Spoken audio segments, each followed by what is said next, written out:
பூ பெஸ்ட் பார் சொல்லும். என் பேர் தயாநிதி. பூ பெருகிறதுக்கு போகிறேன். நான் இப்போ 6வது படிக்கிறேன். நான் 5ஆம் வகுப்பிலிருந்தே போகிறேன்.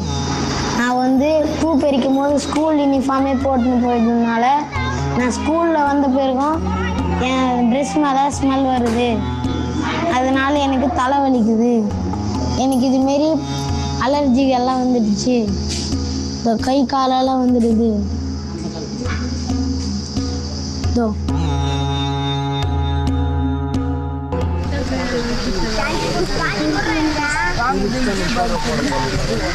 In a neighboring village, school was out early, but instead of playing, children are working in jasmine fields.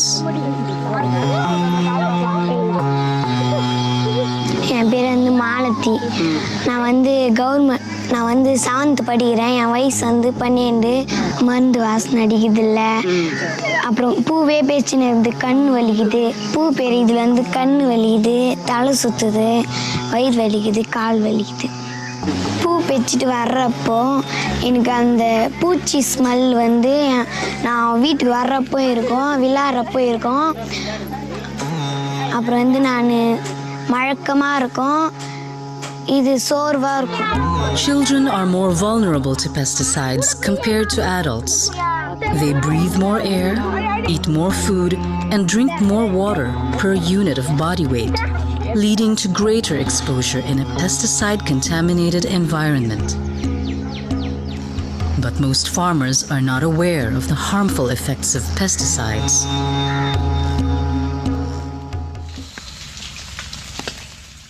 In Chittoor district in the state of Andhra Pradesh, a similar situation unfolds. Pesticides are used extensively in mango orchards, for which the district is known. This affects children living and studying near mango orchards. నా పేరు మానస. నేను 4వ తరగతి. మా ఊరు దిన్నుపాటి వారిపల్లి. స్కూల్లో ఉన్నప్పుడు నాకు ఆ వాసన వచ్చింది. ఏందో వాసన వస్తాను సార్ అని అడిగితే సారు ఇది మందులు పురుగులు చెట్లకు కొట్టిన వాసన వచ్చింది. ఆ ఎరకే నాకు తలనొప్పి వచ్చింది. సార్కి చెప్పాను. సారు మమ్మీ వాళ్ళకి చెప్పి హాస్పిటల్కి తీసుకెళ్ళమన్నాడు. Parents mostly work as laborers in mango orchards. They spray pesticides every day during the 3 stages of mango growth: when the tree is flowering, when the fruit buds first appear, and shortly before harvest. School వదిలినప్పుడు మా mummy కూలి పని చేస్తా అన్నప్పుడు అక్కడికి నేను నా స్నేహితురాలు వెళ్తే అక్కడ మళ్ళీ నాకు ఆ వాసన వచ్చింది. ఆ వాసన చూసి నాకు మళ్ళీ తలనొప్పి వచ్చింది. అప్పటి నుంచి నాకు ఇది చాలా డేంజర్ అని తెలుసు. In a neighboring village, an orphan child suffers chronic illnesses due to pesticide poisoning. She has lost sight in her right eye. నా పేరు సిమ్రాన్. నా వయసు 15. మాది బయ్యారెడ్డి గారిపల్లి. ముందు మా అవ్వతో మామిడి చెట్లకు మందు కొట్టేటప్పుడు మా అవ్వతో వెళ్తా ఉన్నాను. అప్పుడు అది పీల్చినప్పుడు నాకు చాలా అలర్జీగా ఉండేది. వాంతులు రావడం, కళ్ళు మంట రావడం, దురదలు రావడము, జ్వరం రావడం అలాంటి జరుగుతూ ఉండింది. నాకు ఆరోగ్యం బాగాలేక స్కూల్కి కూడా పోలేదు. ఎందుకంటే నాకు అప్పుడప్పుడు జ్వరం రావడము, నీరసంగా ఉండడము అలాగా అయ్యేది. అయితే నాకు చదువుకోవాలని ఎంతో ఆశ. కానీ నా ఆరోగ్యం బాగాలేక చదువు మానేసినాను. The future of our children lies in their ability to achieve their dreams with the least obstacles. నేను స్కూల్ టీచర్ అవ్వాలనుకుంటున్నాను. నా போலீஸ் மேன் ஆகணும்னு ஆசைப்படுறேன். நான் படித்து டீச்சர் ஆகி எல்லாரும் கற்றுறேன். என்னோட கனவு நான் சாஃப்ட்வேர் இன்ஜினியரிங் ஆகணும். పెద్దనాక సింగర్ కావాలని. But standing in the way of their dreams are poisons. normalized by a system that victimizes the most innocent and vulnerable of us all.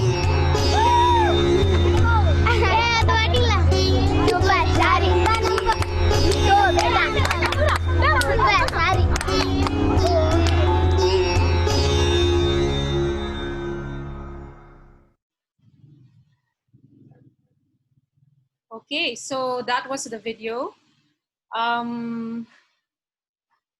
Yeah, it took me back to the time while I was filming that, and I remember the children. So Tanipi has this campaign actually to create pesticide-free buffer zones around schools. So if you want to help in this campaign, you can go to our website, tanipi.net, and sign the petition. Okay, so now we're gonna start the webinar proper. Our first speaker is Dr. Narasimha Reddy. He's a public policy expert and a consultant of PAN India, and he's going to talk about the relevance of the pesticides ban. Dr. Reddy?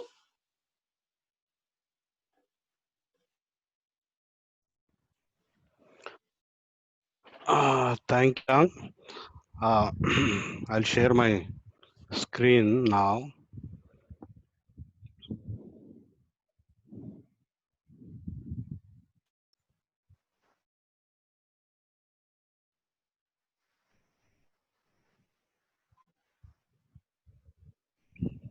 Can you see that? Okay, yeah, coming.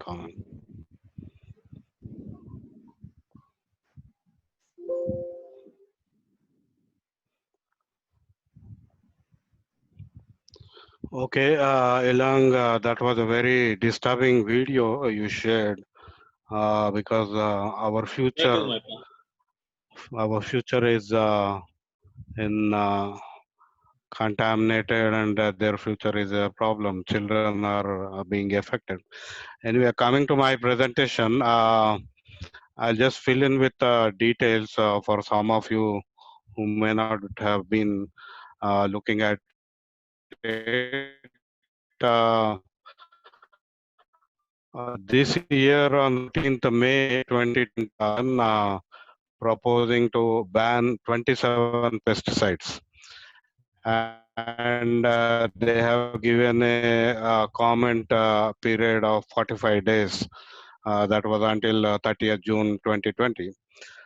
Subsequently, I think after a lot of pressure from the industry, pesticide industry, on 10th June 2020, they have added an addendum to the draft notification. So there they have said manufacture of these 27 pesticides for export purposes only will be allowed, and then extended the commenting period for 90 days. So it will be until 15th August 2020. So now people can comment on whether there will be ban for domestic purpose or not, because export purpose is now out of the ambit of commenting. Now, most people think that this has come very sudden. I mean, when they look at notification, and even government pesticide industry has taken up this, saying that this was sudden and it was very unilateral kind of argument they gave. But if you look at the background, there was an expert committee appointed by the government of India on 8th July 2013, almost 7 years back. And in fact, the expert committee also was appointed with a background of advocacy in India from various groups with regard to the hazardous pesticides being used in India. So the expert committee initially had a mandate of reviewing neonicotinoids registered in India. But then the mandate was expanded later to include 66 pesticides, which actually these 66 were banned elsewhere outside India, and they're continuing to be used in India. So we highlighted that, and so the mandate was expanded to review these 66 pesticides. And this committee ultimately gave its report on 9th December 2015. That was almost 2 years later. and it went through a process of consultation, basically and primarily with the pesticide industry. And most of the committee meetings were attended by the pesticide industry representatives, especially the associations or the unions. Then that report, government approved it later in 2016, or again almost 9-10 months later, after the report was submitted. And then on 5th December 2016, Government of India has issued a draft notification banning 12 of them by 1st January 2018 and 6 by 31st December 2010. So there was a staggered ban proposed. So now this 27 pesticides came recently.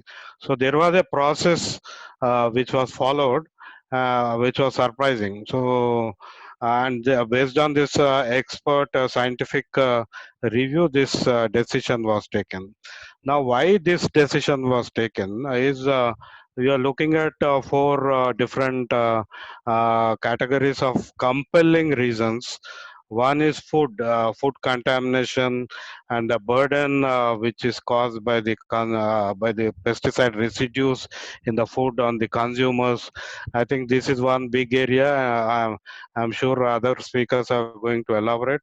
And ecology, where impact on non-target organisms, water bodies, soil. I think all that impacts are also seen because of these pesticides and other pesticides. And interestingly and importantly, we are seeing a resistance developing. So pink bollworm on cotton, which was almost, they said it's gone, has come back virulently in the last 4 or 5 years. And there is a resurgence of new kinds of pests. Now, fall armyworm, which was never in India, has become virulent.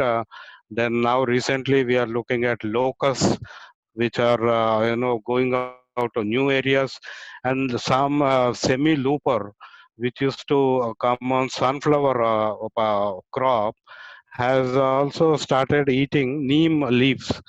We think neem is a pesticide, but this particular pest started resurgence is increased, and of course friendly insects are gone.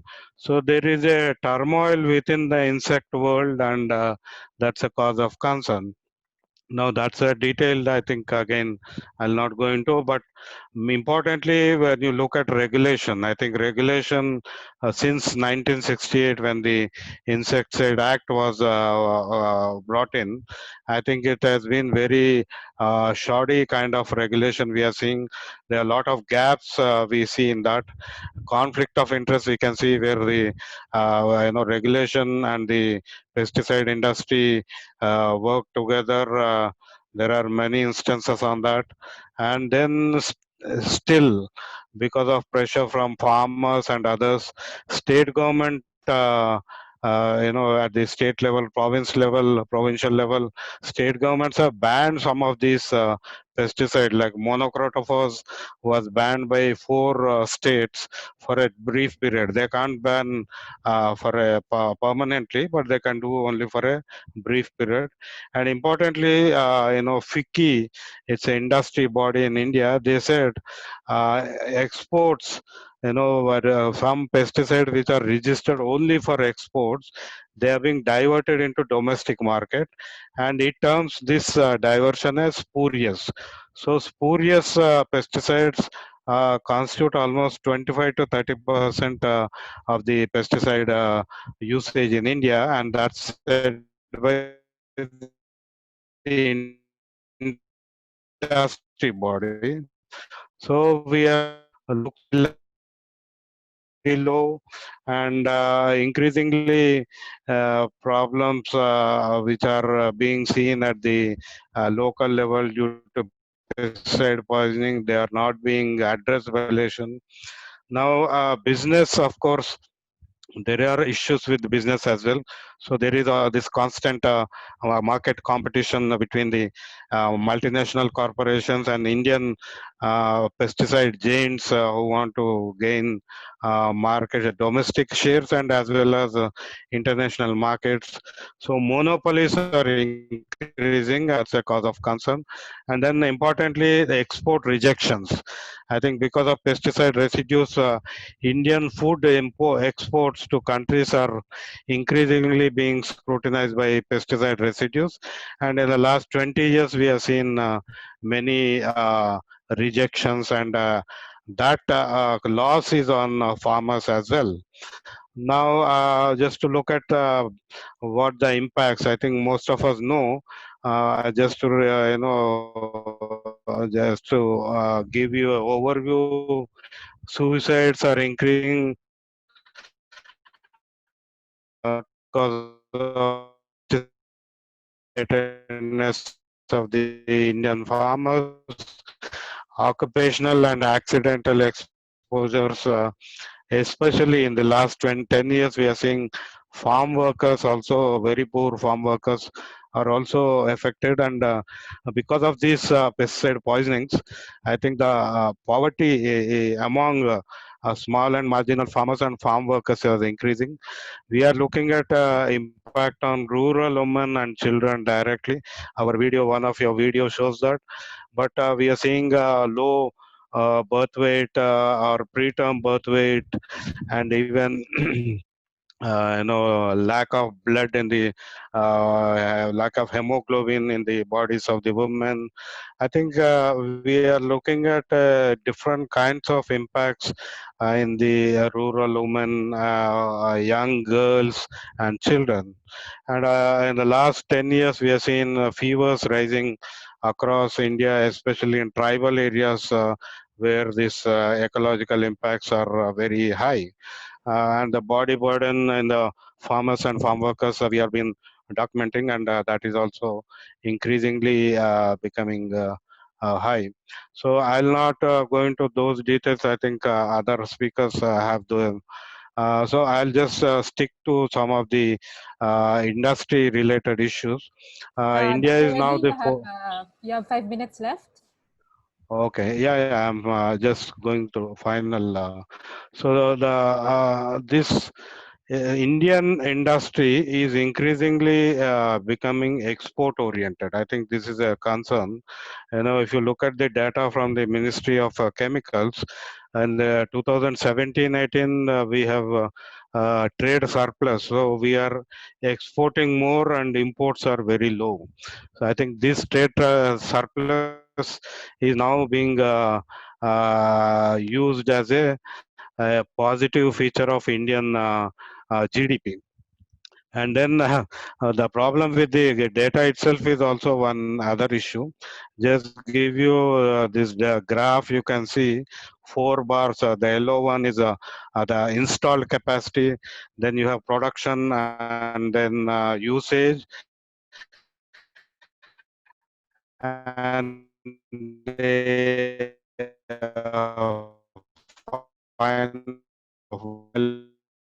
so installed capacity.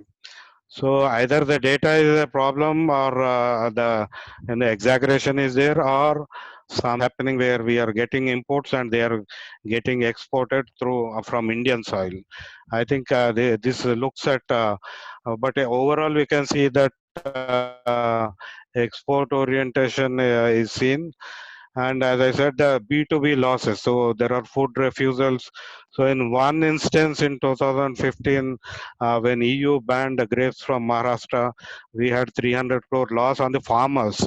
And farmers had no clue that this is a pesticide which is banned. US FDA in 2015 rejected the 1,150 Indian products because there are pesticide residues, especially whole grains, vegetables. These have been banned, and violations in spices, flavors, salts were also seen increasing. Now, coming to this 27 pesticides, there is no data on 10 of the 27 pesticides even before the 1968 Act came. So there is no data on bioefficacy. All the 67 parameters pesticide Government of India report, which shows that Delhi city had this pesticide residues. Among these 27, 11 have been listed as frequently appearing in pesticide residues across India, wherever those samples have been tested. Now, just one penultimate slide. Companies, the argument they are saying is 27 pesticides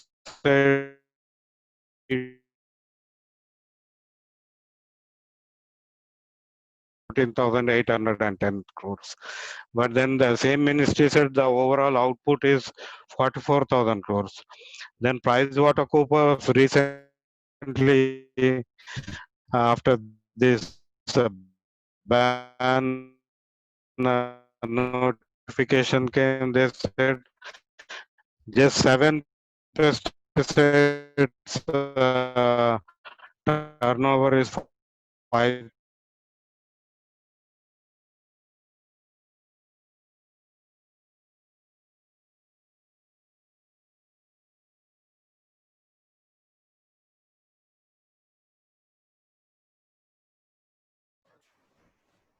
Hello, Dr. Reddy. Dr. Reddy? I think he might lost his connection. Yeah, he may have lost his connection. Um, so we move on first to the next speaker, I guess, and we just Hello. hello, Dr. Reddy. Yeah, Ilang, I'm back. Okay, all right. Sorry. Okay, go ahead. Go ahead. Just yes. Okay. Just the last slide. Sorry for that interruption. Registration. There are 1 lakh registration, more than 1 lakh registrations in India with the pesticide registration committee in India. We don't know what all these registrations are about, but we are told that there are me too registrations. That means if one find 1,000 other registrations with similar data done. So there's no information on why these registrations and how many of these registrations become molecules. I think still a lot of information is lacking. And then PricewaterhouseCoopers again says this is one of the issues related with the pesticide industry where many molecules are going off patent. So I think the struggle to gain market shares is clearly seen here. And the argument of the industry is basically about profits, GDP, and monetization of Indian natural resources. I think we need to ask for a ban because even exports which are allowed, exports are, they will cause water pollution because the production is happening in India at very cheap rates. There is externalization of all the pollution costs, even air pollution, soil pollution, and then the export diversion, which is a normal practice here. So overall, the ban is, there is a danger of this draft notification being watered down, and owing to the industry pressure, government may even withdraw the draft notification. So I think we need to keep emphasizing that these 27 pesticides are very highly hazardous pesticides. There is no data on their safety. Data is completely zero, and industries, the arguments given by industry are very specious, blatantly false, and they are lying. So I'll end my presentation here. Maybe in the discussion, we can go have more detail. Thank you, Ilan. Thank you. Thank you very much, Dr. Reddy. So now we go to the next speaker. Our next speaker is Dilip Kumar. He is the Assistant Director of Pan India, and he has done a lot of research on highly hazardous pesticides. In fact, he was with our team when we went to Andhra Pradesh and Tamil Nadu last year. So Dilip? Hi, lad. Am I audible? Yeah. So just I'm going to share my screen.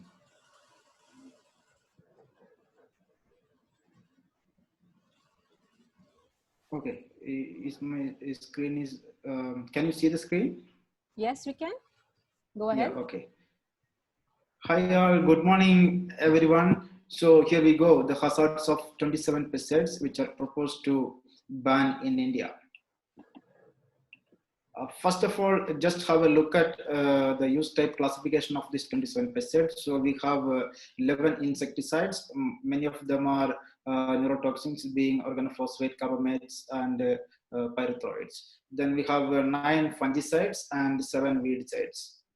So we, as of now, we have 289 pesticides registered for use in India, and these 27 pesticides forms only less than 10% of the total registered pesticides. Now, just have a look at the acute toxicity classification of WHO for these 27 pesticides. We have 3 highly hazardous pesticides which are classified as class 1B, and we have 13 class 2 moderately hazardous pesticides, and 4 of them are class 3 slightly hazardous pesticides, and 6 of them which WHO says that it is unlikely to present acute hazard. And one of the pesticides, sulfosulfuron, is not seen in the WHO classification. Now, if we look at the approved uses of these pesticides in India, all these 27 pesticides are approved for several crops, including grains, fruits, vegetables, and pulses. And they are approved for 238 uses with multiple crops. And 19 of the 27 pesticides are approved for non-food crops like cotton, jute, tobacco, for floriculture and aquatic and non-crop area usage, as well as for use in buildings for pest control. So this non-food crops and other uses is in total 30. If you look at the highly hazardous pesticides, so highly hazardous pesticides are those pesticides which are acknowledged with high acute or chronic toxicity for them. And we have 2 classifications here. One is the pesticides which qualify the Food and Agriculture Organization, World Health Organization joint meeting on pesticide management criteria for highly hazardous pesticides. And we have 12 out of this 27 qualifies this JMPM criteria for highly hazardous pesticides. And now we have a pan international criteria for highly hazardous pesticides, which is a bit more elaborate criteria. So along with the JMPM criteria, we have environmental toxicity and inhalation toxicity added to this pan criteria. So altogether, we do have 22 pesticides out of this 27 are highly hazardous. Now we just look at this health effects of these pesticides, and these health effects are actually, we can see in the draft ban order put forth by the Government of India. So we have 4 pesticides where we can see carcinogenicity properties, and 16 of them have endocrine disruption properties. 3 of them are implicated in reproductive health effects, phytotoxic or teratogenic risk effects. And for neurotoxicity, we have 11 of them. All the organophosphate pesticides, organochlorines, carbamates, and pyrethroids, altogether 11 insecticides have these neurotoxic properties. So other, like I have listed there, benflurocarb, carbendazim, chlorpyrifos, quinalfos, and thiarocarb. They have one of them has high inhalation toxicity. Then carbendazim has high risk to pregnant women. chlorpyrifos has genotoxicity as well as it harms children. Then quinalphos and thiodicap has mammalian toxicity. The draft ban order also lists some of the environmental effects as shown here. 24 out of the 27 pesticides are toxic at least to honeybees, earthworms, aquatic organisms, and birds. And 2 of them, chlorpyrifos and malathion, the draft order specifically says they have ecotoxicity. Now just have a look at the maximum residue level status and residue tests in India. Out of this 27, 5 pesticides do not have MRL fix for India. They are dicophol, mangosept, thyram, zinab, and zirab. And right to information data obtained in 2018 shows that 17 out of these 27 pesticides are tested for maximum residue level analysis as part of a national pesticide residues monitoring program, and 10 of them are not at all tested for their residues in food commodities. Now, this is a status of pesticide residues in 2017 and 18.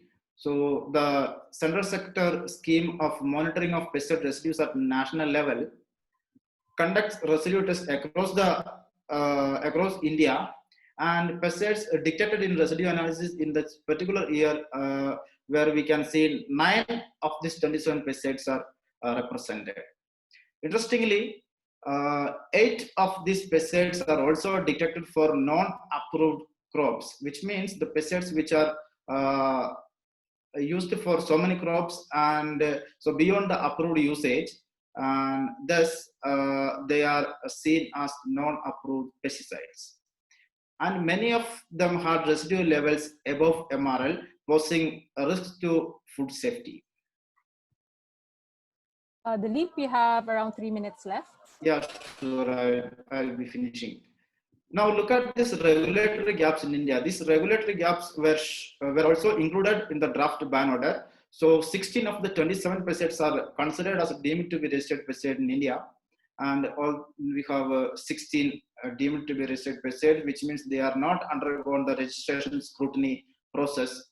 And this ban order also noted that incomplete data, including for biosafety, residue, persistence, waiting period, and toxicity for 25 pesticides, and no data for 2 pesticides. And now look at the pesticide poisoning scenario in India. For the 20-year period from 1995 to 2015, more than 400,000 pesticide suicides were reported in India, with an annual average of 22,095. The National Crime Records Bureau also reports that death due to accidental intake of insecticides or pesticides in 2015 was 7,672. The figure you can see, proportion of identified pesticides responsible for all deaths reported at MGM Hospital Warangal for the period between 1997 and 2001. This report was presented in a WHO publication in 2019, Health Implications from Monocrotophos Use, a review of the evidence in India. You can see 54% is contributed by monocrotophos, and then 4% by chlorpyrifos, quinalphos by 5%, malathion and acephate. These 5 pesticides are included in these 27 pesticides which are proposed for banning now. Now, pesticide poisonings in Maharashtra. The state of Maharashtra has consumed the highest amount of pesticides during the last 5 years. A right to information data shows that more than 18,000 pesticide poisonings with 809 casualties were reported since 2011 until 2018. And during 17-18, we have 2,787 poisoning cases with 63 casualties reported for Maharashtra states alone.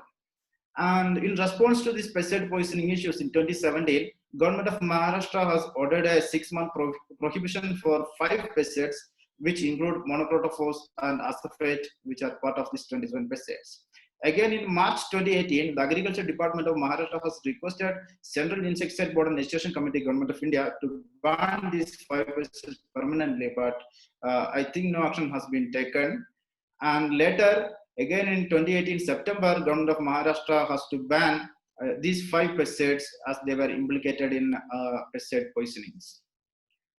And to conclude, we have several highly hazardous pesticides continue to be used in India. Many of them are deemed to be registered pesticides, and several of them are detected in pesticide residues of food commodities in higher levels than the MRLs. So a report published in BMC Public Health in 2020, earlier in 2020, shows that comprehensive national bans of highly hazardous pesticides could lead to a reduction in suicides across India, in addition to reduced occupational poisonings with minimal effects on agriculture yield. Here it goes. Thank you so much. Thank you so Indira? much for that, Dilip, for that very informative presentation. It really goes to show that banning these 27 pesticides would do a lot to reduce the toxic burden in communities. Okay, so we go on to our next speaker. We're happy to have here Dr. Indira Devi. She's the retired research director of the Kerala Agriculture University, and she will be talking about pesticides use practices in India. Dr. Indira? Hello, can you hear? Yes, we can hear you. Okay, I am sharing the screen. Is it visible? Yes, we can see it. Okay, so good morning to all of you. My topic is on use and handling practices of chemical pesticides and environmental impacts. And some part of it is already being mentioned by other speakers. And why do the agriculture sector support the use of chemical pesticides? It goes without saying, but a very recent study says that the loss due to pathogens and pests are as high as 41% in some of the crops like rice and maize, which are the main food crops. And the data which is shown in the slide explains why there is an increasing use of chemical pesticides in agriculture. And in India alone, some reports says that it is 30 to 35%. So the data shows that across the globe, 2 billion tons of pesticides are utilized in agriculture sector, and it shows a steady increase over years, and it is expected to be as high as 3.5 million tons in this year.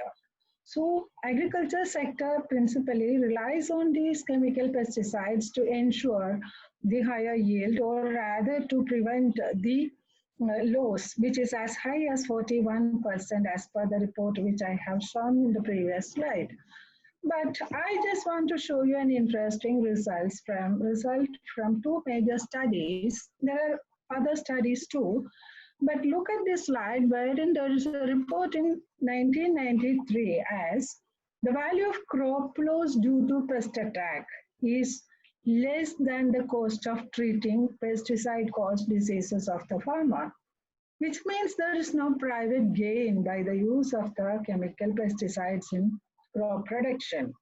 And the second study is more of a public nature, which says that in Sri Lanka, health cost due to pesticide exposure was more than that of traditional public health problems of the country.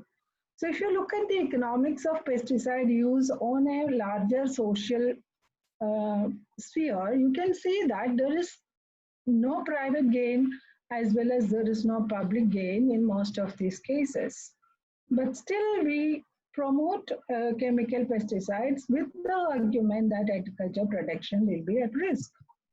And World Health Organization also projects the level of pesticide related health issues, which include suicides, as already mentioned by the previous speaker.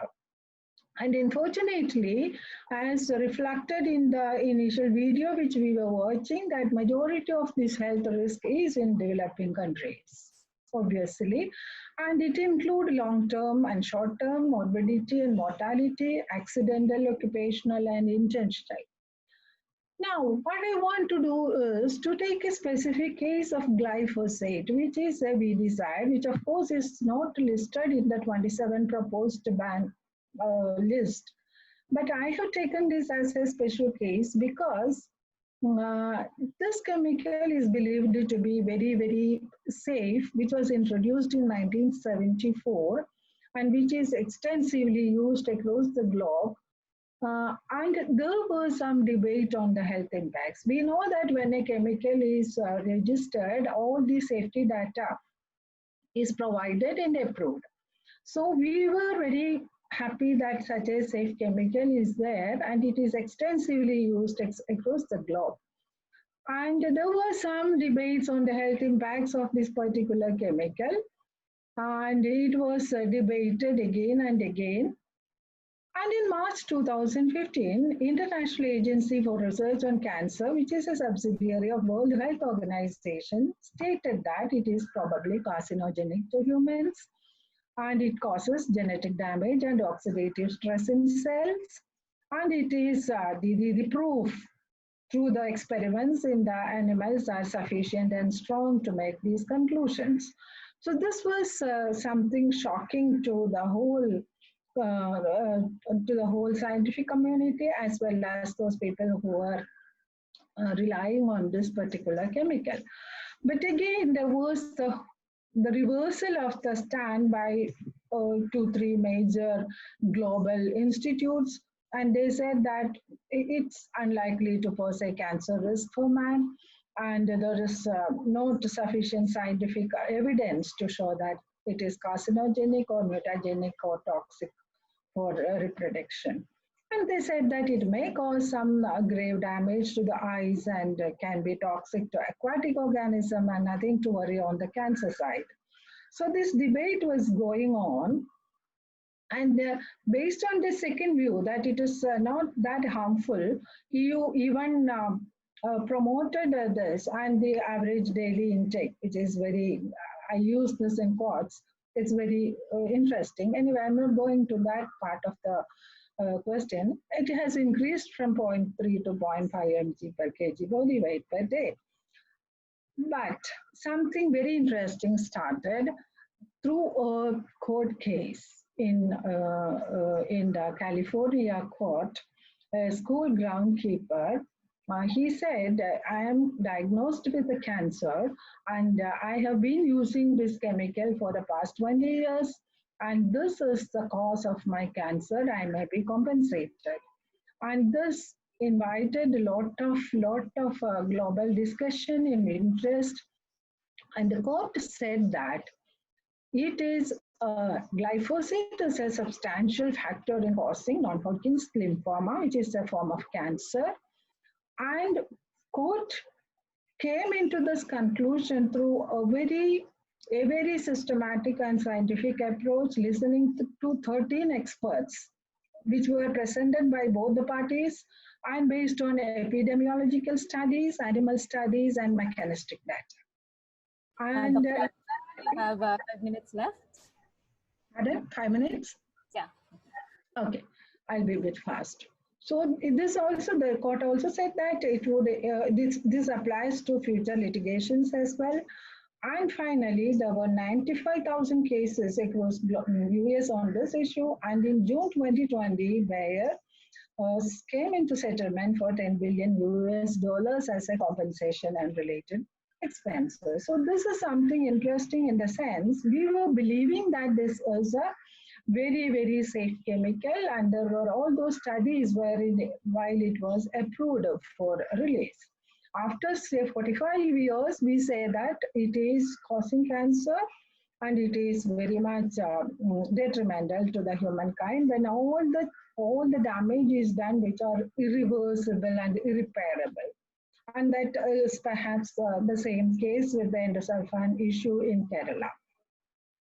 And these slides I'm just skipping because already this part is mentioned by the previous speakers. That is the case of suicides. And the psychiatrists always ask for a ban of most of these chemicals, especially the organophosphates. And accidental poisoning is there, and occupational poisoning is there, the morbidity effects are there. And here is one of my own study wherein we could see that 1/4 of average daily earnings of an applicator is needed for the treatment of health due to the exposure to pesticides. And every 3 out of 4 respondents were hospitalized at least once during their whole work experience. So we have already heard about the residues and how the health is affected. And now again coming back to, that is regarding the human health effects, and coming back to the non-target effect on non-target organisms, glyphosate is affecting the earthworm population, which directly contribute to higher agricultural production. It has the effect on soil microalgae and aquatic bacteria. It has the effect on honeybees. Honeybees, the major agents of pollination, which directly contribute to the production, especially in crops like apple. So this is seriously affecting the honeybee activity, and it is seriously affecting the aquatic system, all the living beings in the aquatic system. And these are some of the results of the studies. And this also gets leached into the water bodies. And here, interestingly, why I have taken this particular chemical again, the label claim for this glyphosate is only for tea and non-cropped areas.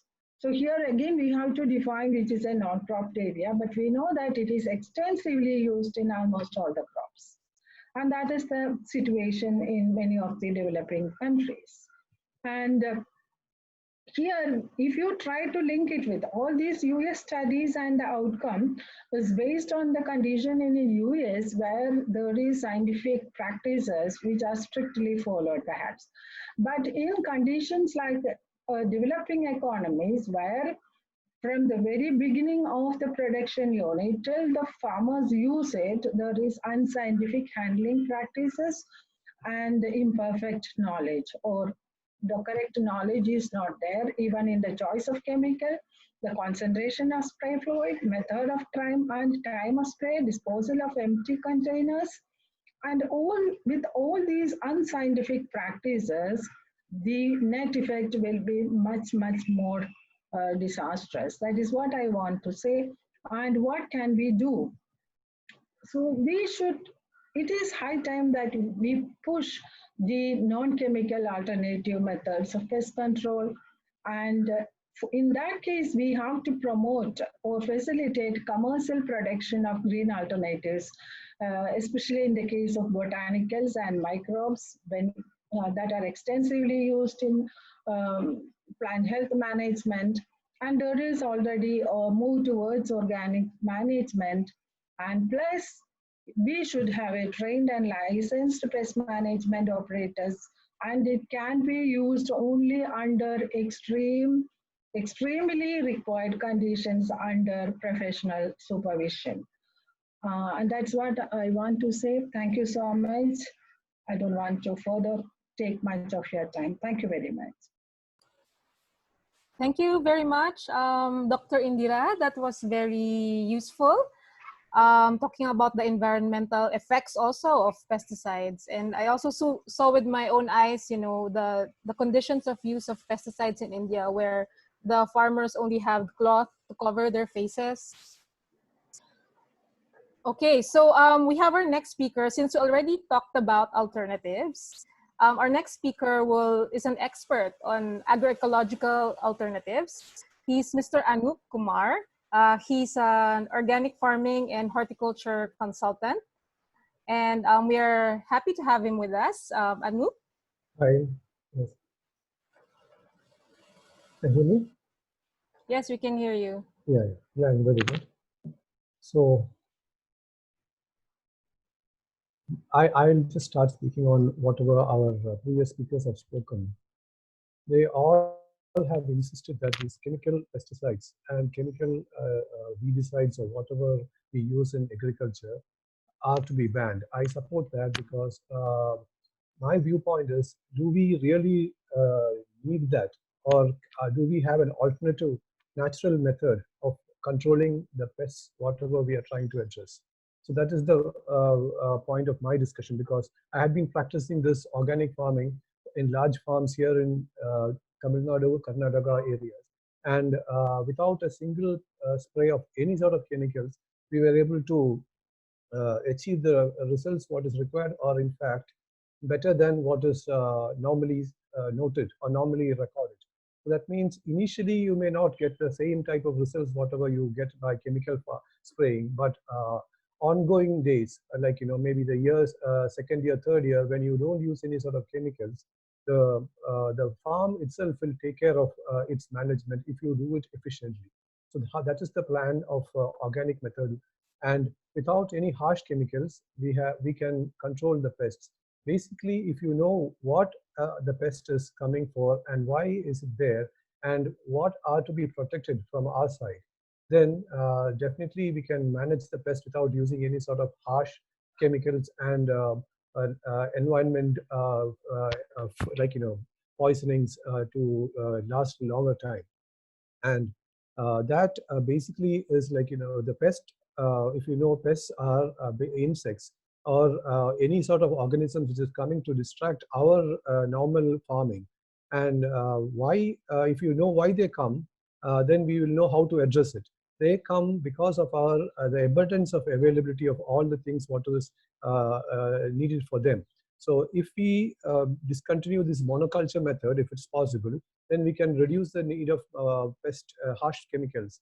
And if all these like things cannot be immediately implemented, the reason is we have been practicing this chemical farming and the chemical method of farming for a long time. So slowly we can introduce the mixed culture and reduce the monoculture methods. But till then, we can make the food what the pest comes to address attack our farm, make it non-palatable for the pests by either spraying something which is tasting bad or smelling bad or may not look like the pest food. So these are normally used as plant extract or animal extracts or animal wastes or something fermented. And if it is used, if it is sprayed on the potential crops which is going to be infested, then definitely that crop is protected from the specific pest or any type of pest, because they will not be able to eat it, and they actually get repelled. So in organic method, we don't practice in this pesticidal methods.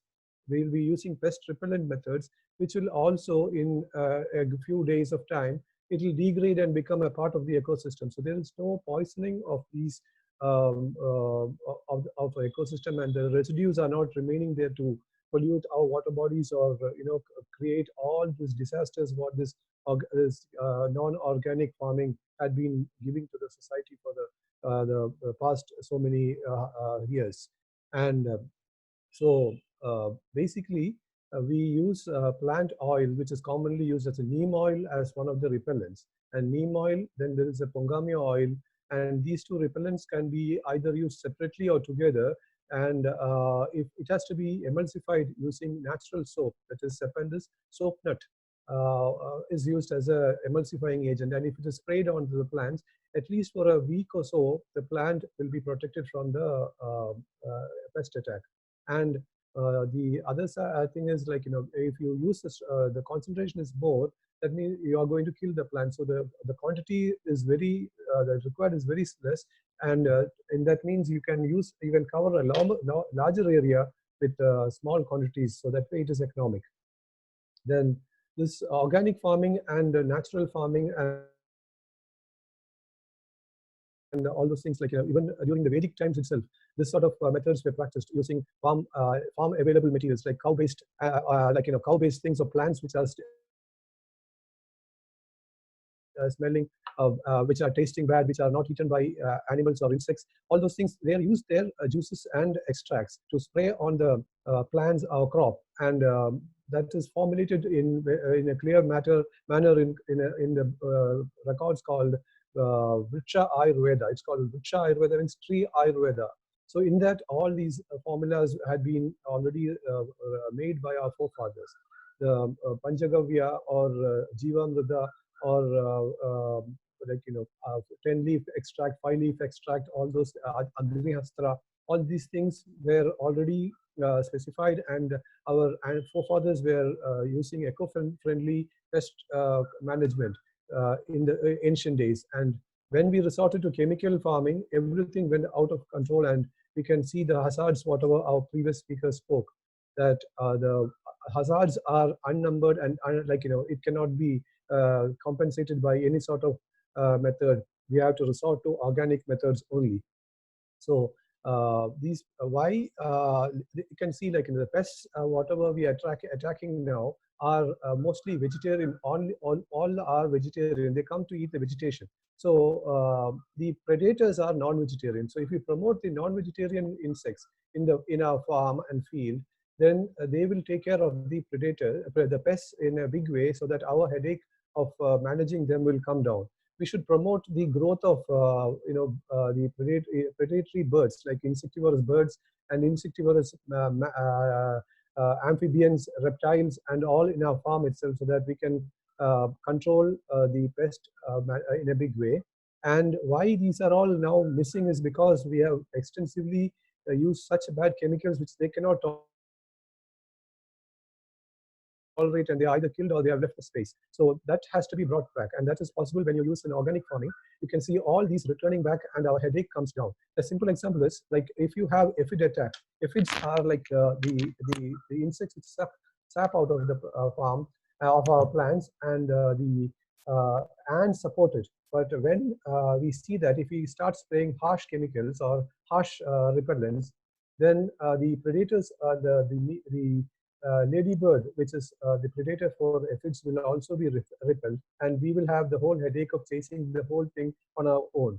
But if we use a milder method, like for aphids, if you just spray soap nut water is enough. When you spray soap nut water, aphids get coated with soap nut water, and when the soap nut water evaporates, the spiracles get blocked, and the aphids they lie motionless, but they will be still edible by the aphids and by the ladybirds. And ladybirds see them in large numbers, come and lay eggs on the vicinity, and in 2-3 days you can see the whole colony of aphids, and the whole plant where the plant or the crop of where the aphid is attacking will be managed by the ladybird colony, and it will exhaust completely. And there is no need of harsh immediate repellents, which will make a harmonious farming where you have predators and pests managing the farm in a harmonious way.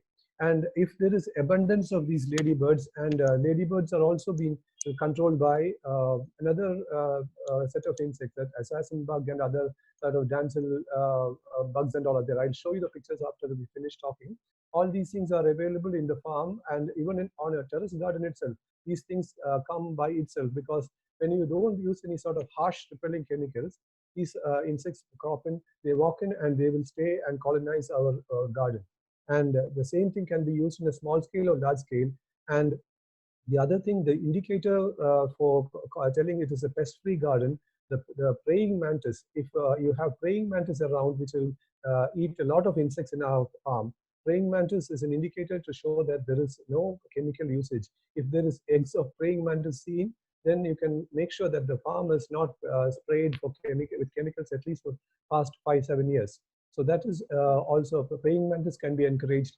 Then you have dragonflies, which will do a lot of pest control. So all these organisms which are there can be used as insect pest controls, and we can promote them. For bird, if you have a sort of perching positions arranged for them, they will come and perch there and manage our farm as if they are our employees. So we should capitalize the natural instinct of animals and other insects, and get our job done without polluting the whole nature and giving trouble for all of us, which can never be compensated. Anu, not only you have in the pest management.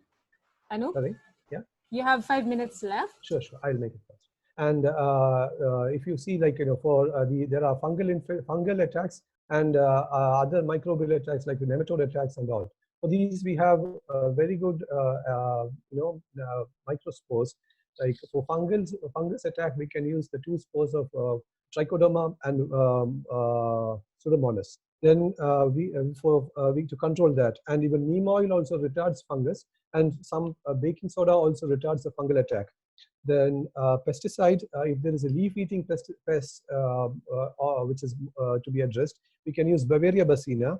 Sap-sucking insects can be controlled by using verticillium, and metarrhizum can be used for controlling larvae and grubs, which will be disturbing the total farm. Nematodes can be used controlled by using Pyciliomyces. Then these are the organic alternatives.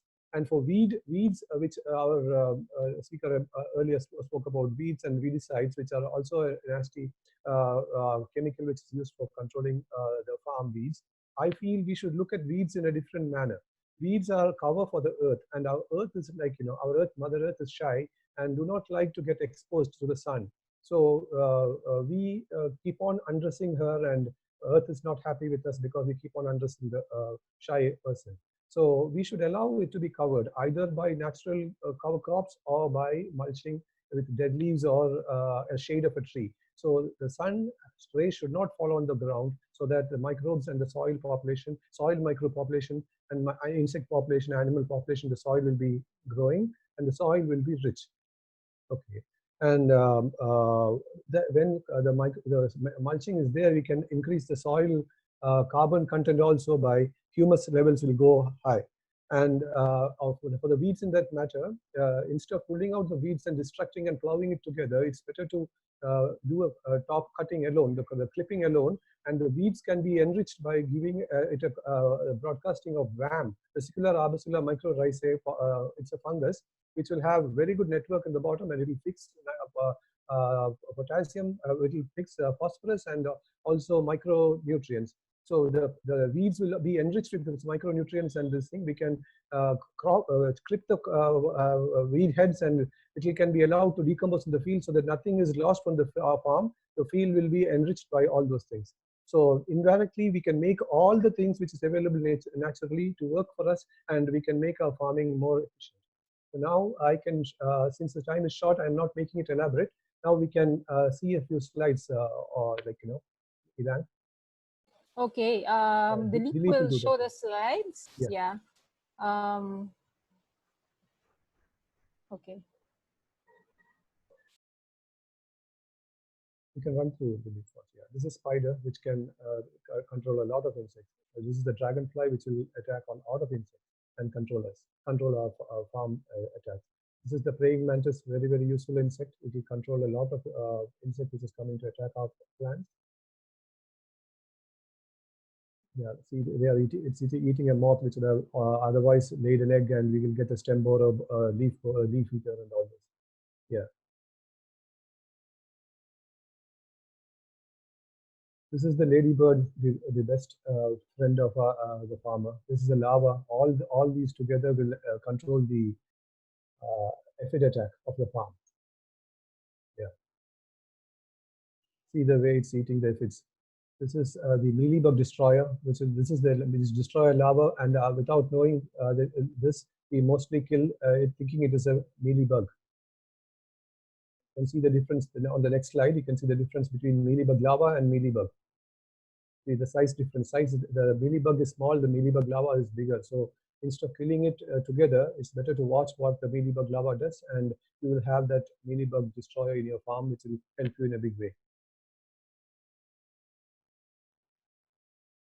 This is the assassin bug. This will control a lot of insects in the farm, and looking so silent and so this thing, but it's a stealth hunter. It will come and hunt you without even knowing it. And this is sometimes it will attack human beings also, but more than that harm. This is much more useful in the farm, so it is still a useful insect. Yeah. See the proboscis. See how it is attacking another larva. It's the nymph is being attacked by it. This is the damsel bug. It will also do the same thing. It will kill a lot of pests. Damsel bug, caterpillars, and all will be easily hunted by this damsel bug. This is earwig. It will also eat a lot of small insects. Yeah. This is lacewing, a wonderful insect. It will have its larva is very much carnivorous, whereas this will not do much of eating. But the larva it lays eggs on strands of tip of strands of the fine filament, and they hatch down and immediately come and eat the insect eggs, which is already all on the leaf. So it's a very important insect, lacewing. Yeah. This is the insect larva, the lacewing larva. It's immediately predating. This is a ovipositing wasp, which will be impregnating the caterpillars with all their eggs, and you can get them killed in no time. They'll all be mummified, and their larvae hatch, the adults hatch out of the caterpillars and other insects. It's injecting its eggs into the caterpillar, and in 2 days it will become immobile, and after some time the wasp emerges out of them. Many wasps emerges out of these caterpillars, so it will be controlling the leaf-eating caterpillars. This is another minute pirate bug which will eat our the whitefly eggs and whitefly larvae. So all the small scale insects and all will be eaten by these directly, and it's all unknown to many of us. So we keep on spraying many things, and all of these will be destroyed without helping us. They will be killing them. These are all our friends. Anup, yeah. Anup, if you can wrap it up. It's finished almost. I think we can run through the slides over this. Okay, I think Dilip, we can run through. These are the soldier beetle larva. This is quick build, right? Okay. This is okay. Thank you. I've done. Thank you. Thank you very much, Anup. Yeah. That was a very inspiring presentation. It shows that we can really feed the world without pesticides. 100% we can do that. Yeah. Yes, and actually, I'm going to read one comment from Usha. Yeah. She says that India can really become a leader in natural farming or agroecology if the chemical pesticides are banned. We so can I think do we that can all, if all of us work together. We can definitely do it, because it is not on the trial. We had been practicing it, and even they all know how it is possible. We all never use chemicals at all, and still we are successful. Okay, good. So now we go on to our next speaker, our last speaker, but certainly not the least. She is Sarojini Rengam, or Saro. Yeah. So Saro is the Executive Director of Pan Asia Pacific, and she will talk about the advocacy for a global ban on highly hazardous pesticides. Saro?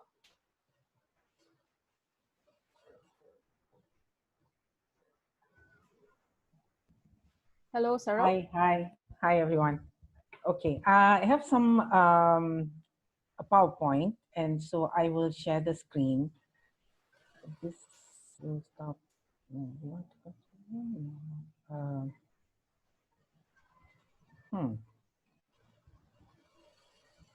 Okay, wait.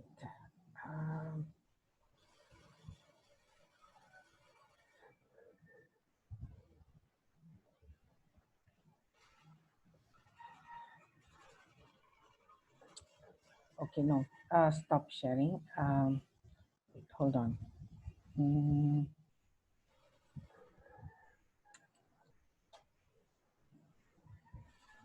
So along with other NGOs, PANAP has been advocating for a legally binding mechanism to eliminate highly hazardous pesticides. So that's what Saro will talk about.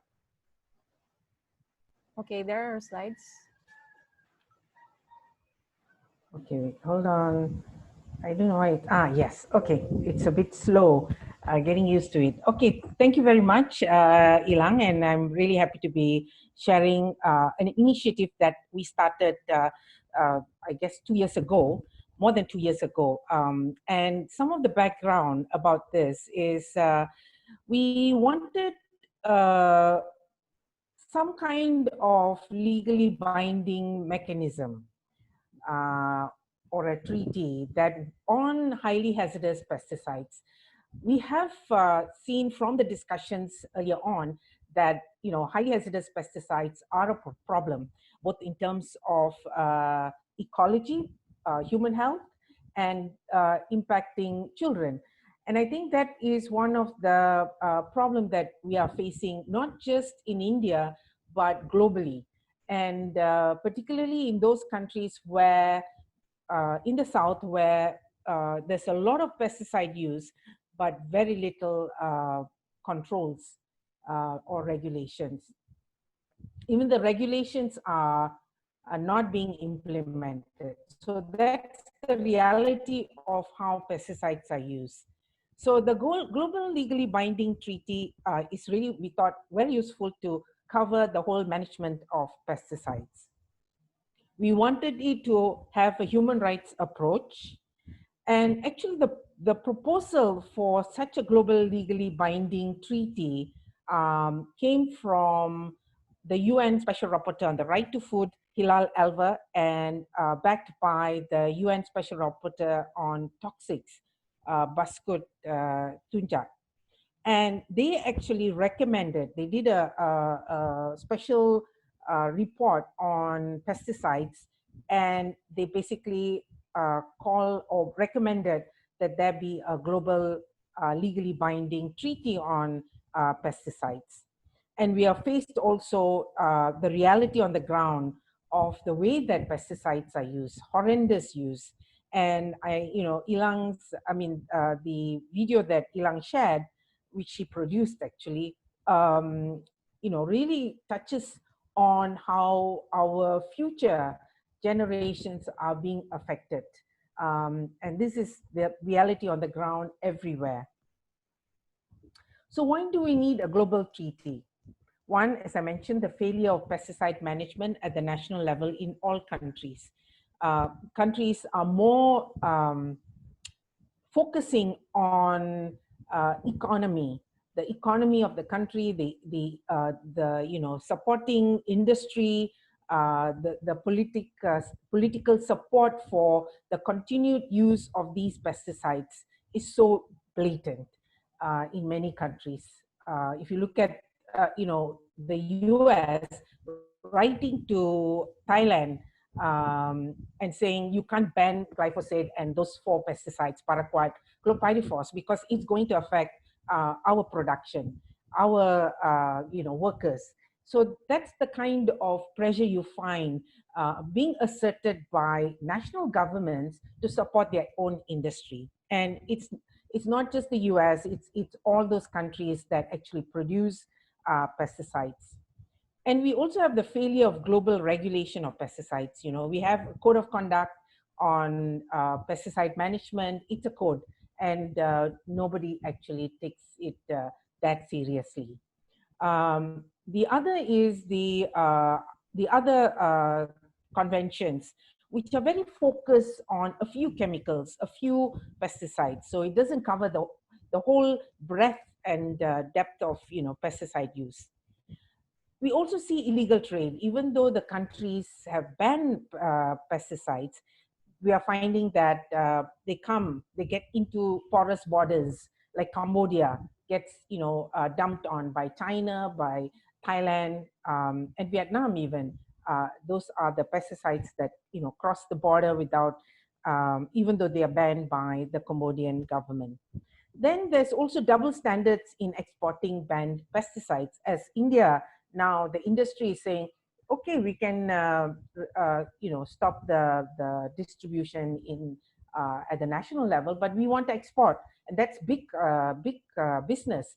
It goes to Sri Lanka, it goes to Nepal, Bangladesh, and a whole slew of countries that India exports to. But not just India. You find that China is doing the same. So is Germany. Same in the US and Brazil. So all those countries that are happily producing pesticides and that are banned in their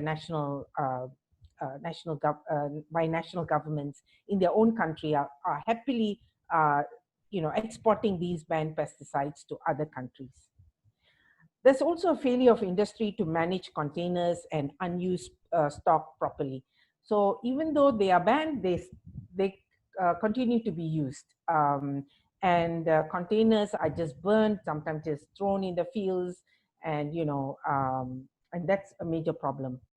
We're also having the situation of biodiversity crashing from pesticide exposure. You have study in Germany, you have study in France, and these are countries that are doing the studies. If we do our studies in the South, we will find that the similar thing is happening because we use a lot of pesticides. But it's either, you know, the studies are done and, you know, they are suppressed because this has implications, or it's not being done. Human poisoning, which continues unabated, and recent PANIP analysis used in pesticide poisoning is still yet to be published. 62% of farmers and agricultural workers suffer adverse impacts, and this is in India. And in other countries, it's slightly higher. Bangladesh, it's even worse. So you find that the pesticide poisoning is going on, and it's the workers, it's the small food producers, the farmers, the women, the children that are being affected. And of course, the power of the pesticide industry. You know, how long did it take for Malaysia to ban Paraquad? It's still it was a big fight. 2002, they banned Paraquad, but the industry put on so much of pressure that it continued to be used, and it's only this year that they are banning Paraquad. And why do we need a global treaty? It is for our children. And it's really, you know, so we are calling for the support of our petition to protect our children from toxic pesticides. What will it do, this global treaty? First, it will phase out highly hazardous pesticides.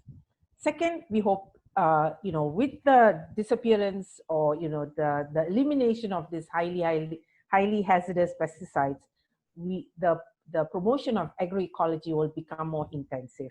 And this picture is basically an organic farm in Malaysia that we are, that, you know, we are good, close relationship with, and wonderful work that they are doing. What will it do? It will also put liability on pesticide producers for health and environmental impacts, containers, and unused stock. So they become responsible for the poisons that they produce, and it's from the you know, from the cradle kind of till the end users. So production to end users, covering everything by the producers.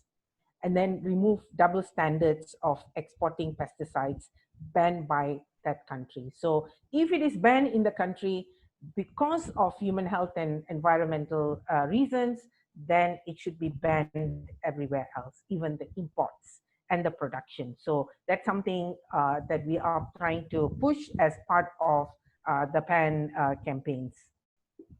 And it will also prevent sale of pesticides that require PPE in countries where it is too hot and or where not readily available or affordable. So a lot of our studies have shown that farmers and agricultural workers, the plantation workers, find it very difficult to use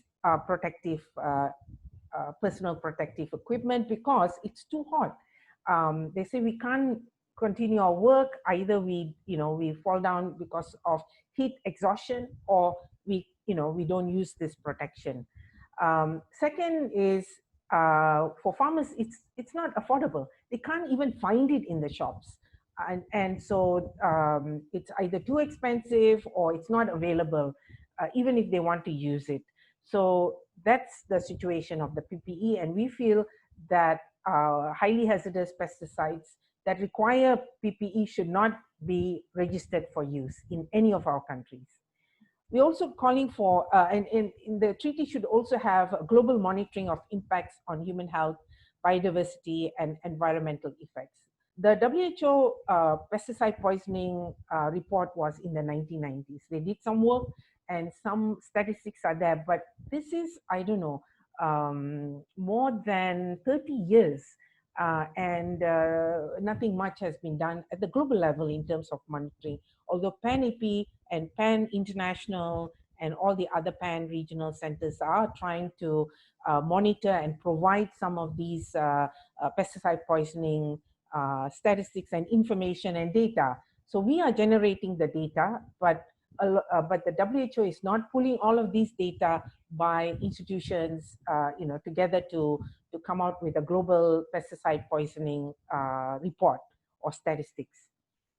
Around you have 5 minutes. Sorry, 5 minutes left. Okay.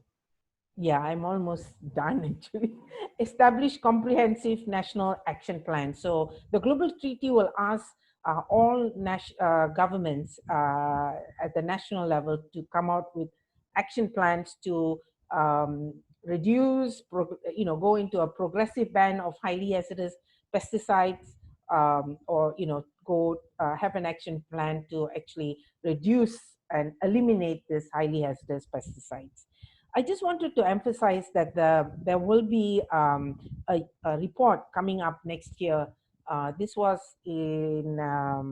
insisted by governments at the UNIA, which is the United Nations Environment Assembly, and to come out with a report, a comprehensive report on the pesticide impacts on health and the environment.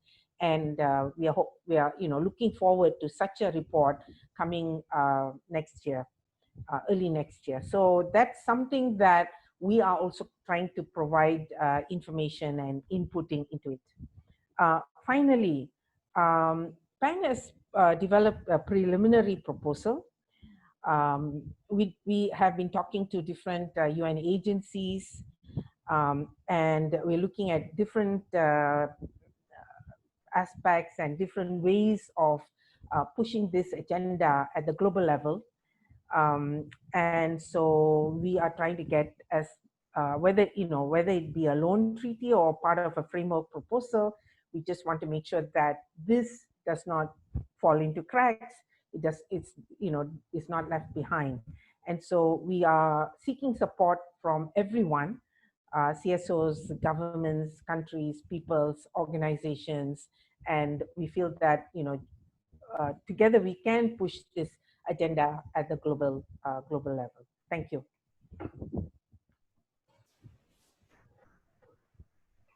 Thank you very much, Saro.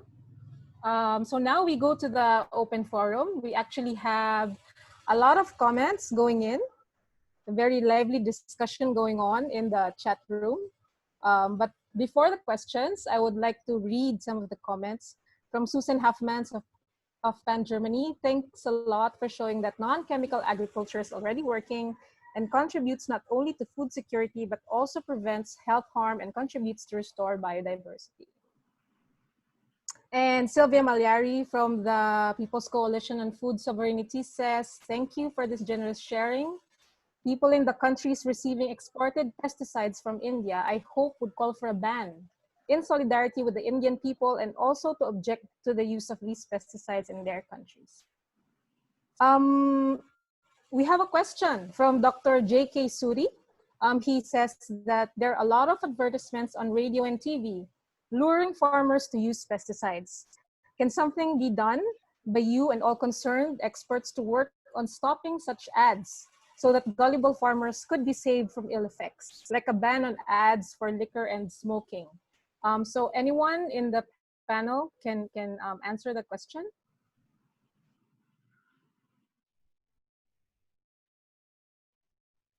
It's about what can be done to address the ads of pesticides.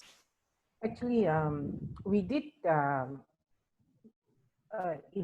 series of monitoring of these ads, not just in the TV and radio, but also in other forms. Like for example, in Indonesia, they said if you buy these pesticides, we can send you to Hajj.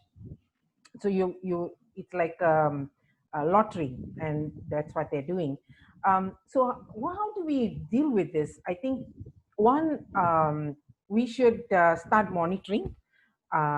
Maybe we can, because under the Code of Conduct on Pesticide Management, there is actually a whole guidelines on pesticide advertising for, in general.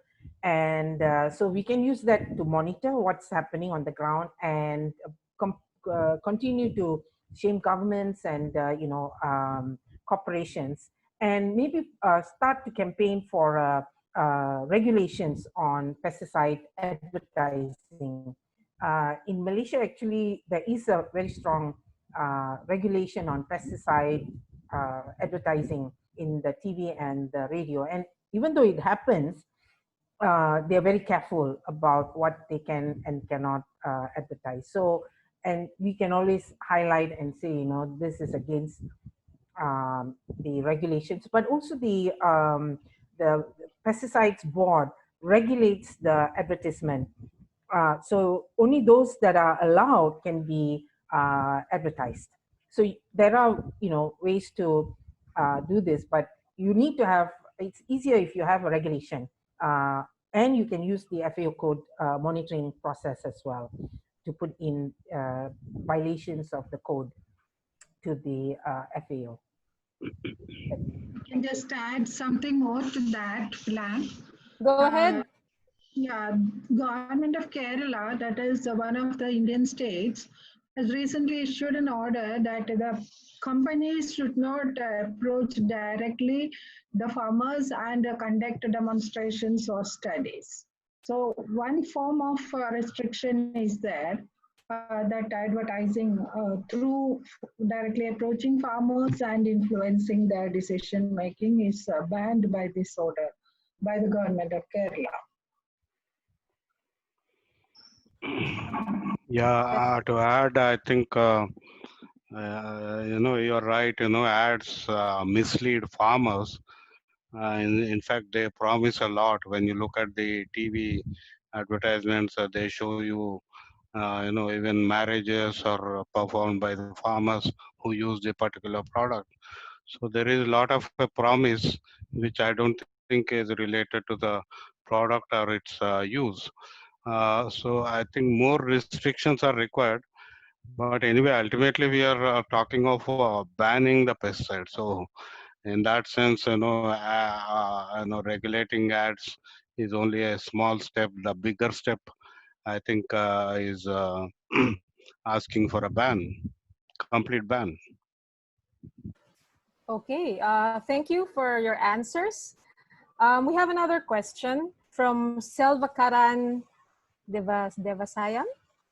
The question is organic farming feasible in commercial farms? Maybe it's ideal in homestead gardens and small farms only? Jayan answered in the chat, but maybe one of the panelists or maybe Jayan would like to speak about it.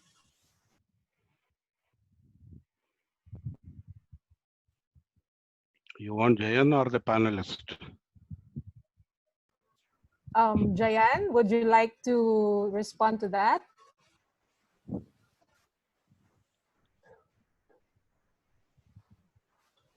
Or the panelists, anyone? Yeah, I can tell you. Organic farming has been commercially practiced in Tamil Nadu in various farms where I support them. There is no need of any chemical pesticide at all. In various stages, from the plants, the seeds sowing to harvest, wherever the pest attack or whatever management is required, there are organic substitutes which are very much workable in the form of repellents and microbes. So it is possible, and it is being practiced for many years here. And in fact, the input cost has come down because you do not do it again and again, and these microbes live in the soil, so that you do not top up every time unless you expose to sunlight and kill them by sun radiation. So input cost will be coming down ongoing days, but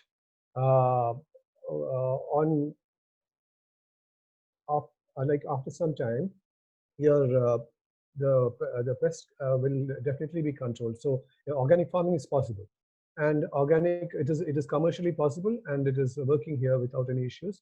Only thing is, you should not expect the result on the same year you started. The same year you will have a lot of hits, because there will be a lot of teething issues which you have to learn on how to manage it, and the timing, and what to be used at what time.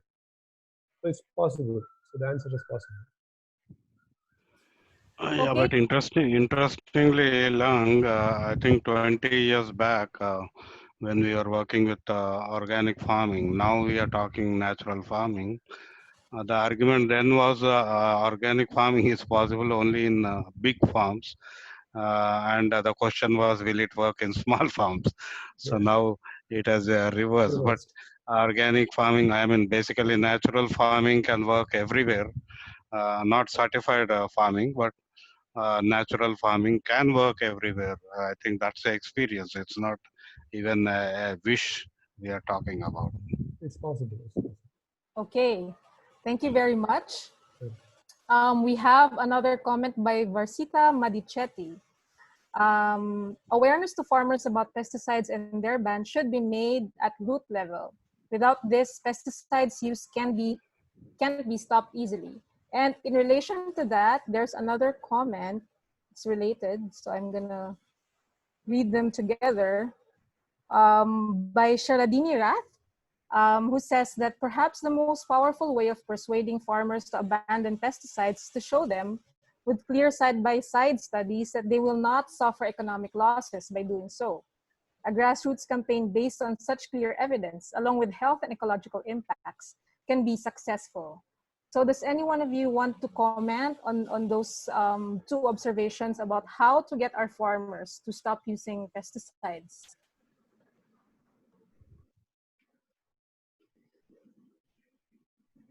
I think one of the best way is through the general consumer education, wherein the demand for safe food will naturally translate into good agricultural practices. When the demand is more for safe food, quality food, that will be the consumers will be demanding more of quality food. Then naturally the farmers will be forced to adopt eco-friendly practices. That's one way of approaching it. So there should be consumer education programs as well. And the rest of the thing, already I think there are a lot of interventions to make the farmers aware of all these aspects, but through the public system, extension system. But I think the role of the companies and the producers or the manufacturers are much more stronger than the public extension system very often. The best method will be to educate the farmers, I'm sorry, the consumers, so that it is translated as good practices among the farmers. I think the other aspect is, not only consumers. Basically, the problem is most farmers produce for export out of the village to the local town. I think in addition to awareness, we should talk about local food systems, recreating those local food systems so that one, the farmers will consume whatever they are producing. And once that happens, I think they'll start reducing on the pesticide usage. Of course, they need awareness on the pesticide impacts as well. Additionally, I think local consumers base, as Dr. Indira Devi said, we need that local consumer base. So local food systems, I think they are going to be more sustainable rather than exporting the food to outside the villages and outside to the local production areas. So I feel that's important and that's more sustainable as well. Yeah. The customer awareness is important, and customers should not insist on same type of quality, uniform quality as you get in chemical thing. There will be little twisted and turned material also which can be sellable. But these are rejected in the producing point itself and in front of the farmer, who will see a lot of loss in front of him, and that will not be paid for. So that is the thing. So the customer who is ultimately using it also should be able to accept little distorted and turned twisted vegetable also, so that, because ultimately it's the quality what we should look and not the shape and the size. That is the thing what is being promoted these days. The look is even more important than the quality. So our education and awareness to the ultimate user should be not for the looks, but for the quality and for the authentic source of the supply. So if those things are highlighted, then these sort of things can be more efficiently done. Thank you for your answers. I would just like to add that PANIP, in our monitoring, it's actually community pesticide action monitoring. So that means it's community-based, and there's an element of education, awareness among farmers. So it's not just monitoring from above, but really monitoring with the community so that they will be empowered. Okay, so there's another question by Yash Gandhi. With the small land holding that India has, should one expect high yield through organic farming? Yeah, organic farming in fact yields more if you go by the sustainable method and non-interference, like the natural farming method, you actually produce more. It's like if you really are into it, you know the yield is never compromised with the organic farming. You will have abundance of everything, and actually the input is be less, and you'll get more output. So organic farming will not compromise on the numbers. So don't worry about it. In the field, like the grain or the vegetable or anything, the yield will progressively increase by the years. So there is no worry about it. It's possible. Okay, thank you for that. And we have another comment by Dr. Mira Shiva. She said that doctors are taught very little of this. It is very important to ensure that it is included in medical education in the section dealing with occupational health and toxics and the list of recommended readings. If pediatricians and public health minded doctors all knew this, they would definitely add their voice for the global treaty and for this advocacy. I think so too. And actually there's also another comment from our Facebook feed by Abdul Razak Dar, who said, how about getting the evidence documented by the medical institutions? So that would really help our campaign. Yeah, it's a very important point. We have seen when pesticide poisoning happened in Warangal, Maharashtra, and many places. We saw that doctors have very little knowledge of the pesticides and the kind of treatment they need to give for the patients who are coming because of pesticide poisoning. So I think that's very, very important, and especially pediatricians, generally most doctors are not only acute poisoning, they are not completely unaware of chronic issues.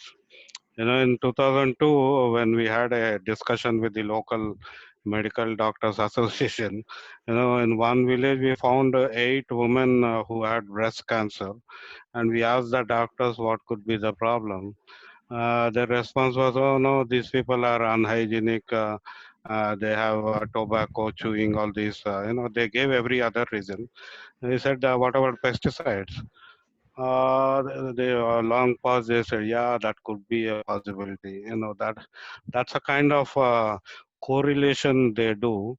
So I think most doctors, when they look at these rural poisonings, they invariably blame unhygienic conditions or the food habits or other habits rather than the pesticides and the load of pesticides which is increasing. So I think awareness of doctors is very important, and I think I've seen in the even Devinder Sharma commenting, agriculture scientists themselves need more awareness about these pesticides.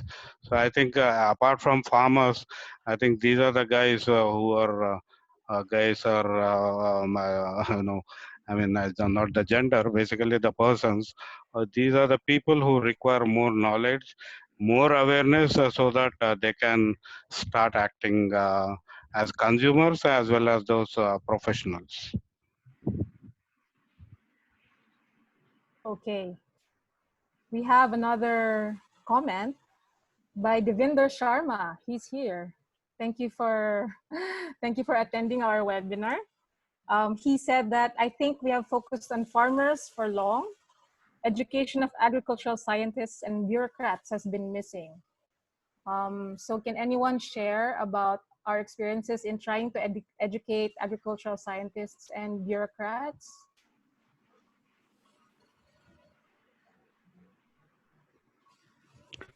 I mentioned that anyway, but again, when we are looking at Yavatmal poisonings, where we had discussions with the local agriculture officers, even in Telangana, Adilabad, and of course Tamil Nadu, Andhra Pradesh, we see most of these extension officers. They don't have knowledge of the regulatory aspects of pesticides, and they are not sure of the technical ingredients in the pesticides. So one scientist said, "Sir, every day we keep getting new kinds of pesticides." I said, "There's no real new kind of registration, but the formulations which are being pushed, you have only maybe 282 or 300 registered technical pesticides, or what we call pesticide technical grade, but formulations are in hundreds, thousands almost. So most of these people, regulators and agriculture scientists, they don't know, and they invariably recommend based on the textbook knowledge, rather than looking at the bioefficacy or the data which should have been available. So I think registration should invariably involve transparency in the data with regard to the pesticides that are being registered, and then the extension officers or the entire extension network, I think they need to be made aware on a real-time basis, not once in 5 years or 10 years, because these pesticide companies are pushing various formulations and the inert ingredients within those formulations. I think it's a big science being pushed in the name of business. So I think rightly Devendra Sharma pointed out that scientists need to understand these pesticides and their negative impacts on both crops, pests, and ecology. Uh, Maybe I could add to that. I think one of the realities that all of us, realize that both medical doctors, scientists, and agriculturists, we are not having as many of them as part of our network. And I think that's something that there are potential of collaboration with all these different sectors. And I think it's good to get them onto, especially the sympathetic doctors and agriculturists and agronomists, and bring them together. And one of the things that we are planning, we did this some time ago, what we call Peasant Scientist Conference, and we actually want to get one more going, where we start a process of discussion and debates among ourselves, so that we can move agroecology, the ban of pesticides, into a higher level of agenda of the government. So I think that's something that we are interested to work with you all. Mira, we will expect that you will get some of the contacts that you have who are more sympathetic to the kind of work that we are doing, and join us in this network. And same thing with others, Davinder and everyone that made a mention, and also in our Facebook. So it's something that needs to happen, and we look forward to actually working with more people to push this agenda, which is affecting all of us in terms of human health and the environment. Thank you. Thank you, Saro, for that. I will just read one more comment and then maybe one last question for the panelists. So a comment by Sridhar Radhakrishnan. who says that while moving into organic, natural is a very important approach. We should make the consumers, farmers, industry, government to understand that this ban is very delayed and cannot be delayed anymore. Some of these pesticides should have been banned at least 10 years ago by the science, and some even 20 years ago in India. So the studies to prove organic or natural is productive is surely needed, but should be the link from the decision to ban pesticides that have already been proven to be hazardous. Do you agree with that? And maybe connected to that is my last question. So what do we do now? How do we ensure that these 27 pesticides will indeed be banned by the Indian government?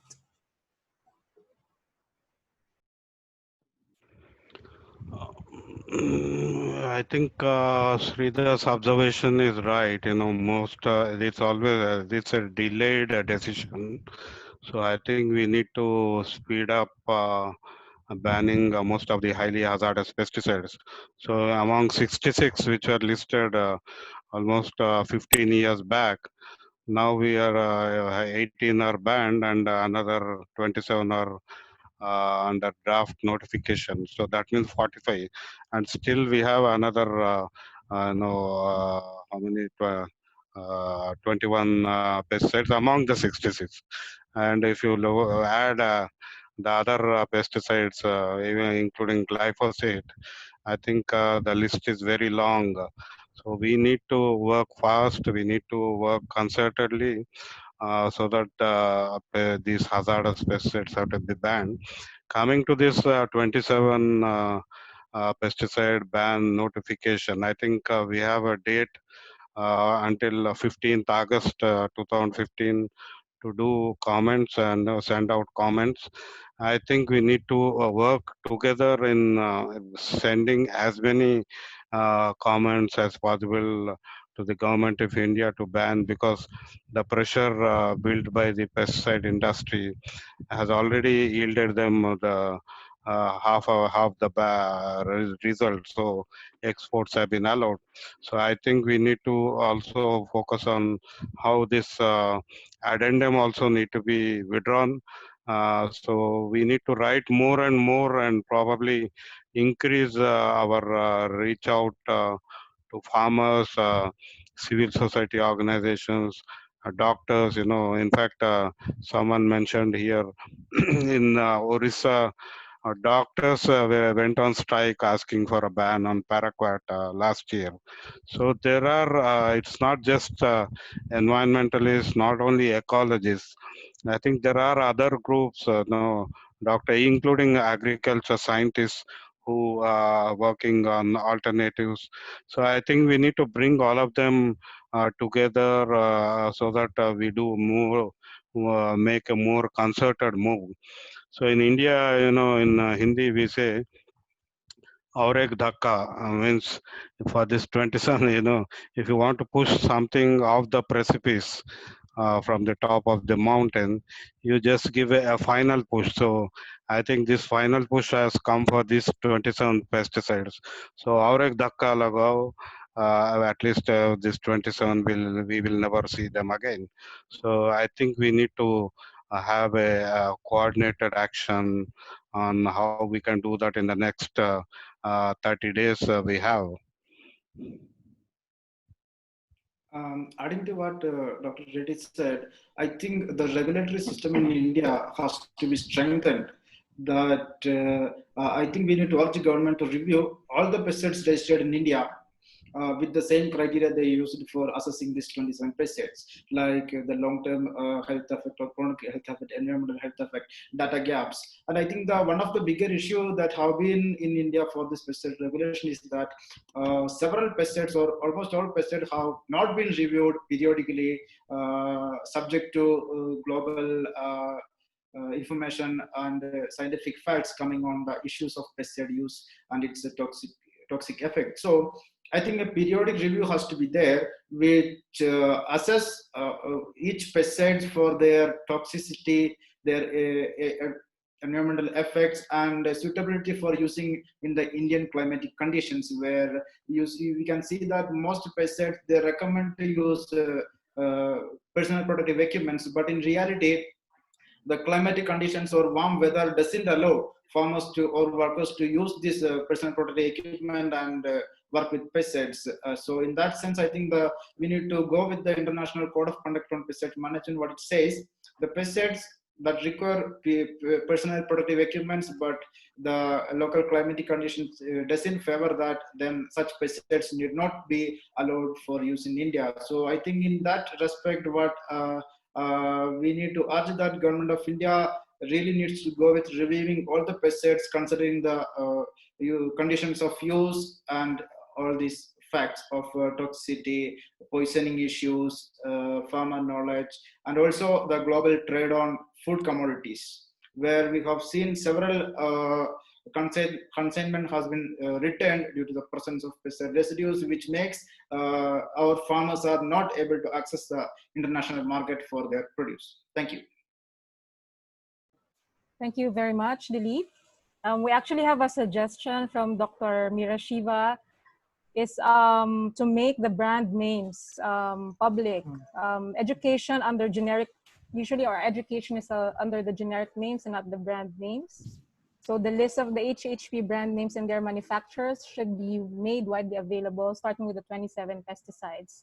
Farmers, consumers know the brand names, but not necessarily the chemical content. So this is how we brought out banned and bannable drugs, according to her. Thank you. Okay, yeah. Just maybe a final thing. I also saw Usha's, comment that more people have to write to the government, and I think for the next 1 month, we have to, to have some concerted efforts to support the ban in India, and I think whatever we can develop some strategies in terms of writing to the government or to making comments to,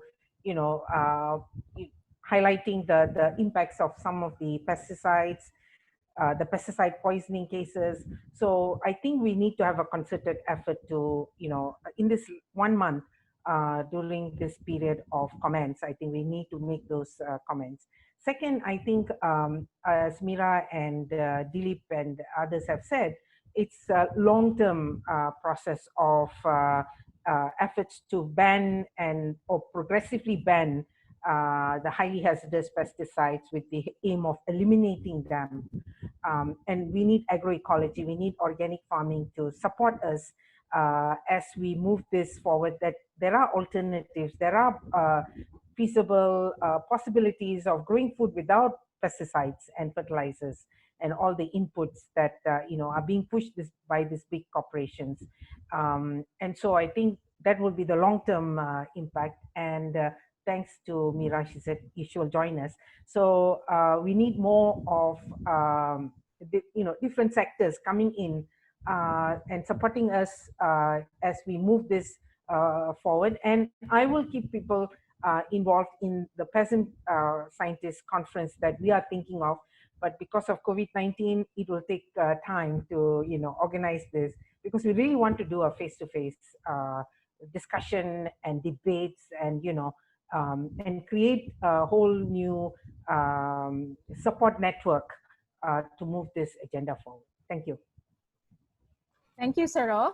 And Fatima Bernard, she's here with us. Hi, Fatima. She said that our campaigns should involve farmers, women and movements. So with that, I would like to end our webinar. Thank you very much to the panel, and thank you very much to all the participants.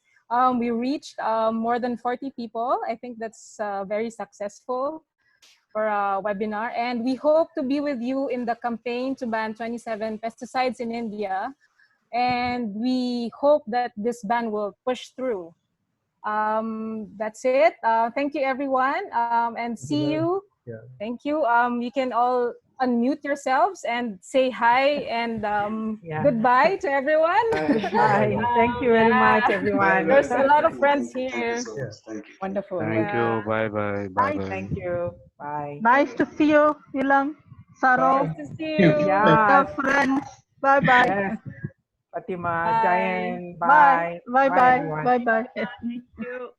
Bye, Nipa y'all. Bye, here. bye, bye. See you next time. Until next time. Thanks, Dilip.